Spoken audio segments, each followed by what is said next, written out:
ابھی ہم یہاں یہ سمجھنا چاہیں گے کہ جب لفظ تاجر بولا جاتا ہے یا تجارت کی بات ہوتی ہے تو ہمارے ذہن میں پہلے سے کیا تصور موجود ہے۔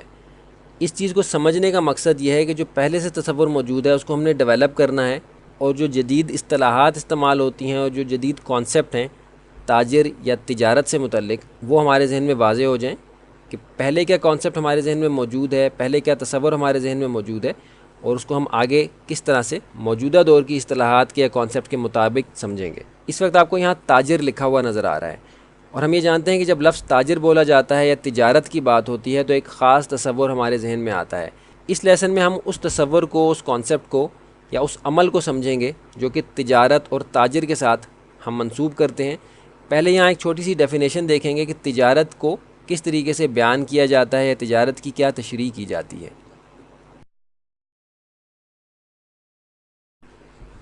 تجارت کو ٹریڈ کے معنوں میں لیا جاتا ہے، یعنی تجارت کو انگلش میں ٹریڈ کہا جاتا ہے،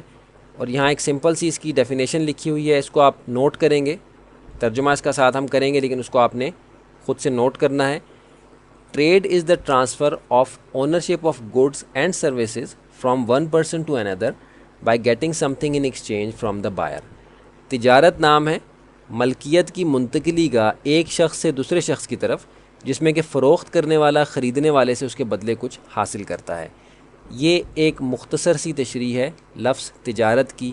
جس کو کہ ٹریڈ کے معنوں میں لیا جاتا ہے،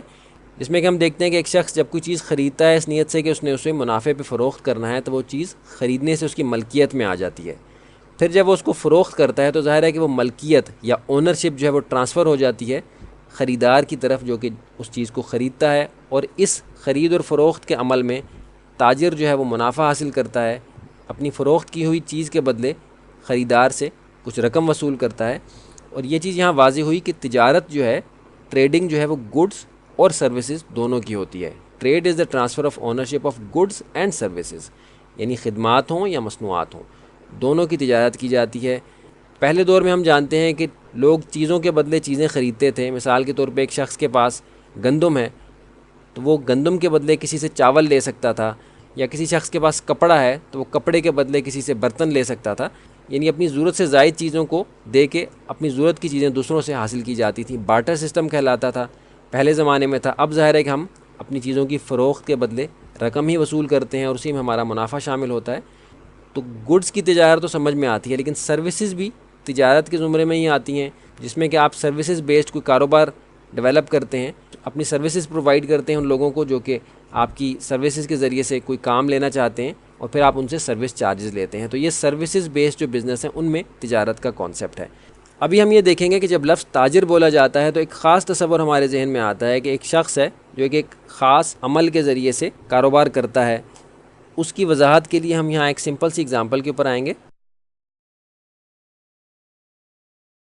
تاجر کہنے سے جو تصور ہمارے ذہن میں آتا ہے اس کی ایک سمپل اگزامپل ہم یہاں دیکھنے کے لیے فرض کر رہے ہیں کہ یہ ایک تاجر ہے جو کہ پشاور میں رہتا ہے،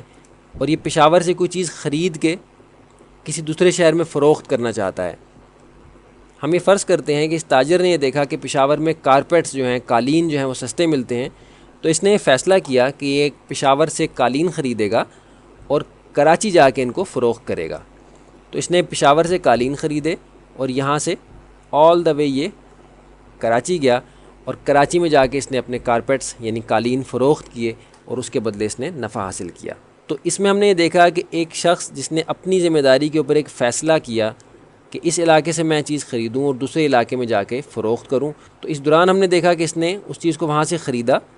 جس میں کہ اس بات کا خدشہ بھی شامل تھا کہ اس عمل کے دوران یعنی پشاور سے کراچی کارپیٹس خرید کے لے جانے کے دوران اس کو نقصان بھی ہو سکتا ہے، لیکن اس نے خود سے یہ فیصلہ کیا کہ ٹھیک ہے اس کام کے اندر یہ اپنے سرمایے کو لگائے گا، وہاں سے ایک چیز خریدے گا اور دوسرے علاقے میں جا کے فروخت کرے گا۔ تو یہ ایک عام کانسیپٹ ہے تاجر کا۔ اب تاجر کے اس کانسیپٹ کو، جس کو کہ ابھی ہم نے دیکھا کہ تجارت کا کیا تصور ہے، اس کی ڈیفینیشن کیا ہے، اور تاجر کہنے سے ہمارے ذہن میں جو عمل آتا ہے وہ بھی ہم نے دیکھا کہ ایک شخص ایک علاقے سے اپنی ذمہ داری کے اوپر ایک چیز خریدتا ہے اور دوسرے علاقے میں جا کے اس کو منافع بھی فروخت کرتا ہے، اور اس دوران اس بات کا خدشہ بھی ہوتا ہے کہ وہ نفع حاصل نہیں کر سکے گا، یعنی نقصان کا بھی اندیشہ ہوتا ہے۔ تو ان سارے عوامل کو ساتھ لے کے چلنے والا شخص جو ہے وہ تاجر کہلاتا ہے۔ تاجر اور تجارت کا وہ کانسیپٹ جو کہ پہلے سے ہمارے ذہن میں موجود تھا اس کی واضح طور پہ ہم نے یہاں تشریح کر دی، اس کو سمجھ لیا۔ اب اگلے لیسن میں ہم یہ سمجھیں گے کہ ان صفات کے ساتھ موجودہ دور میں ہم کن اصطلاحات کے تحت اس شخص کو بیان کریں گے جو کہ تاجر ہے۔ ہم امید کرتے ہیں کہ اس کورس کو کور کرنے کے دوران آپ ان ہدایات پہ عمل کر رہے ہیں جو کہ پہلے آپ کو بتائی گئی تھیں، جن میں سب سے اہم یہ تھا کہ اپنے پاس نوٹ کرنے کے لیے کچھ رکھیں تاکہ آپ اس کورس سے بھرپور فائدہ حاصل کر سکیں۔